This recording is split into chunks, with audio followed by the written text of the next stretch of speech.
কিভাবে আপনারা সঠিক নিয়মে ফেসবুক আইডির নাম পরিবর্তন করবেন আর সেই সাথে user name, profile picture, Avatar কিভাবে সেট করবেন সমস্ত কিছু দেখিয়ে দেব আজকের এই ভিডিওতে। তাই আপনারা ভিডিওটা একটু স্কিপ না করে সম্পূর্ণ দেখতে থাকুন।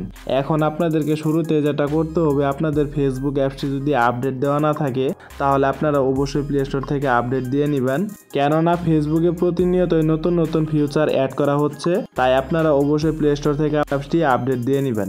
ভিডিও শুরুতে আপনাদেরকে বলে দিচ্ছি, আপনাদের যে ফেসবুক অফিসিয়াল অ্যাপসটি রয়েছে আপনারা সেই অ্যাপসটি ওপেন করে দিবেন। তো ওপেন করে দেওয়ার পরে আপনারা যদি এই কর্নারে একটু লক্ষ্য করেন, দেখতে পারবেন একটা 3 ডট আইকন রয়েছে, অথবা আপনাদের ফেসবুকের যে লোগোটা রয়েছে সেই লোগোটাও এখানে শো হতে পারে। আপনারা এইখানটা একটা ক্লিক করে দিবেন। তো ক্লিক করে দেওয়ার পরে দেখতে পারবেন আপনার সামনে ঠিক এরকম চলে আসবে। এখন যদি আপনারা এই কর্নারে একটু লক্ষ্য করেন, দেখতে পারবেন একটা সেটিংসের মতো আইকন রয়েছে।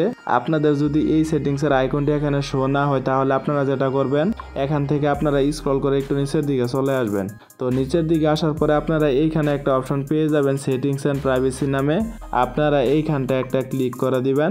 তারপরে এইখানে সর্বপ্রথমে দেখতে পারবেন সেটিংস এর একটা অপশন রয়েছে, আপনারা এইখানটা একটা ক্লিক করে দিবেন। তারপরে দেখতে পারবেন আপনার সামনে ঠিক এরকম চলে আসবে।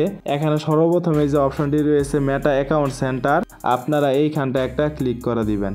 তো ক্লিক করে দেওয়ার পরে দেখতে পারবেন আপনার সামনে ঠিক এরকম চলে আসবে। এখন যদি আপনারা এইখানে একটু লক্ষ্য করেন, দেখতে পারবেন প্রোফাইলের একটা অপশন রয়েছে এবং তার সাইডে দেখবেন তীরের মতো একটা আইকন রয়েছে, আপনারা এইখানটা একটা ক্লিক করে দিবেন। তারপরে এইখানে ফেসবুকের লোগোটা দেখে আপনারা সেই প্রোফাইলের উপর একটা ক্লিক করে দিবেন। এখানে সর্বপ্রথমে দেখতে পাচ্ছেন নেমের একটা অপশন রয়েছে, তার সাইডে দেখতে পারবেন তীরের মতো একটা আইকন রয়েছে, আপনারা এইখানটা একটা ক্লিক করে দিবেন। তারপরে এখানে দেখতে পারবেন ফার্স্ট নেম, আপনাদের যে নামটি রয়েছে আপনারা সেই প্রথম নামটি এখানে দিয়ে দিবেন। তারপরে এখানে সবার নিচে যে সারনামের অপশনটি রয়েছে আপনাদের নামের শেষের টুকু এখানে বসিয়ে দিবেন। আপনাদের নামটা বসানো হয়ে গেলে সবার নিচে যদি একটু লক্ষ্য করেন, দেখতে পারবেন রিভিউ চেঞ্জ নামে একটা অপশন রয়েছে, আপনারা এইখানটা একটা ক্লিক করে দিবেন। তো ক্লিক করে দেওয়ার পরে দেখতে পারবেন আপনার সামনে ঠিক এরকম চলে আসবে।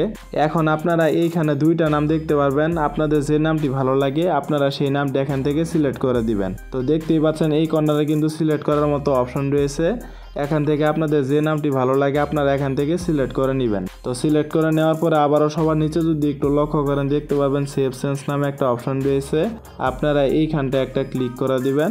তারপরে দেখবেন অটোমেটিক কিন্তু আপনাদের ফেসবুক আইডির নামটি পরিবর্তন হয়ে যাবে।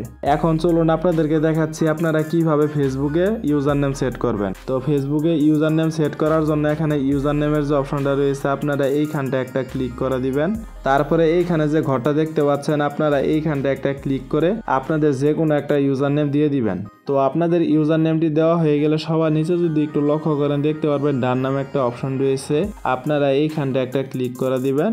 তো ক্লিক করে দেওয়ার সঙ্গে সঙ্গে এখানে দেখতে পারবেন আপনাদের ফেসবুকের ইউজার নেমটি অটোমেটিক সেট হয়ে যাবে। এখন চলুন আপনাদেরকে দেখাচ্ছি ফেসবুক প্রোফাইল পিকচার কিভাবে চেঞ্জ করবেন। তো ফেসবুক প্রোফাইল পিকচার চেঞ্জ করার জন্য আপনারা এইখানটা একটা ক্লিক করে দিবেন। তারপরে দেখতে পারবেন আপনাদের গ্যালারিটা ওপেন হয়ে যাবে। এখান থেকে আপনারা যে ফটোটা আপনাদের ফেসবুক প্রোফাইল হিসেবে ব্যবহার করতে চাচ্ছেন সেই ফটোটা এখান থেকে সিলেক্ট করে দিবেন। তো সিলেক্ট করে দেওয়ার পরে দেখবেন আপনাদের ফেসবুকের প্রোফাইল পিকচারটি অটোমেটিক চেঞ্জ হয়ে যাবে।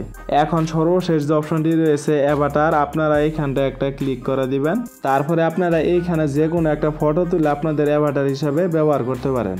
তো বন্ধুরা, মূলত এই ছিল আমাদের আজকের ভিডিওটা যদি আপনাদের কাছে ভালো লেগে থাকে তাহলে অবশ্যই ভিডিওতে একটা লাইক করে দিবেন। আর এইরকম ইন্টারেস্টিং ভিডিওগুলো প্রতিনিয়ত পেতে চাইলে অবশ্যই আমাদের চ্যানেলটিকে সাবস্ক্রাইব করে অল নোটিফিকেশন করে রাখবেন। তো দেখা হচ্ছে পরবর্তী কোনো নতুন ভিডিওতে। সে পর্যন্ত সুস্থ থাকুন, ভালো থাকুন, আল্লাহ হাফেজ।